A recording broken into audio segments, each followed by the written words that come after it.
Kia ora, my name is Maria and I'm also known as Miss Crude Tattoo.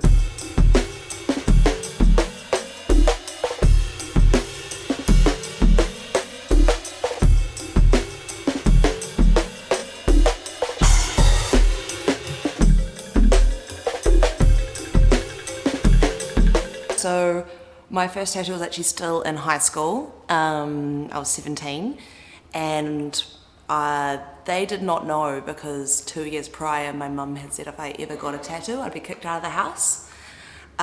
So I continued getting tattooed but hid them. My mum did not find out until I was 21 and she only found out about one of them. Afterwards she did not talk to me. It was definitely a form of kind of like excommunication for a period.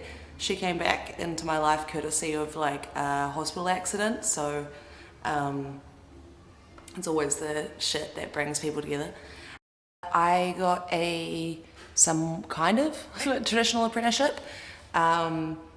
So even though I had a partner who had actually bought me cheap machines online, I only ever taught myself how to set them up and break them down because I didn't want to learn any bad habits like I did when I first learned how to drive. Because of going to St. Mary's College, there was a really traditional form of learning how to do art. So there was only painting available. Then I went to Massey University and got halfway through a degree there where I got really into weird shit.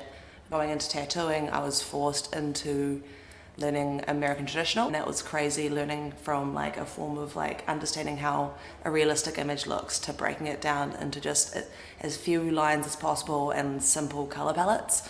They actually made me do a tattoo within my first week. The previous person that they got to try and apprentice, he was an amazing artist and designer.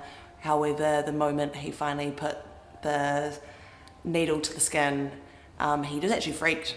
So they wanted someone who wouldn't freak out under that pressure of, I suppose, forever. I got a real big tiger on my tummy.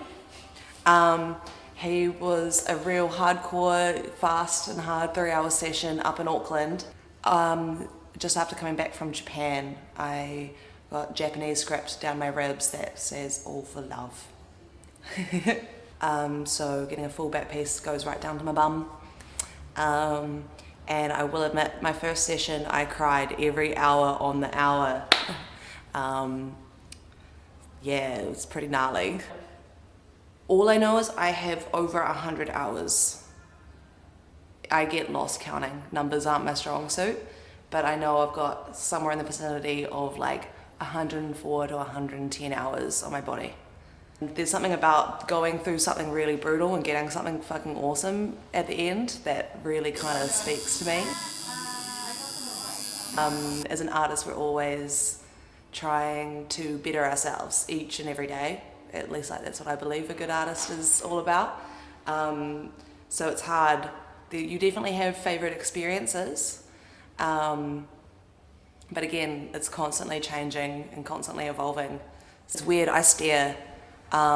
Staring's rude, but if I'm hanging out with my mates, I no longer look at their eyes as often because I'm constantly just looking at the work that I've done and analysing myself. Sometimes you're real stoked, but almost 90% of the time you're like, how could I have done that better?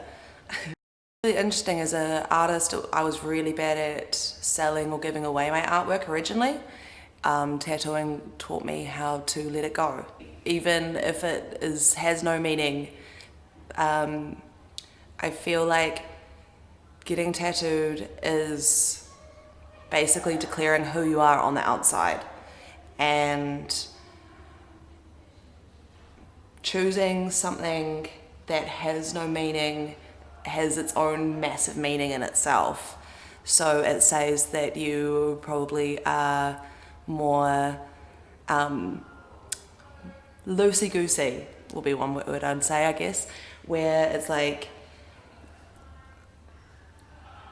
I know for me it's the experience. There was a cock and a rooster, they are the same thing. Chickens, they have wings. Hello, there is a shark.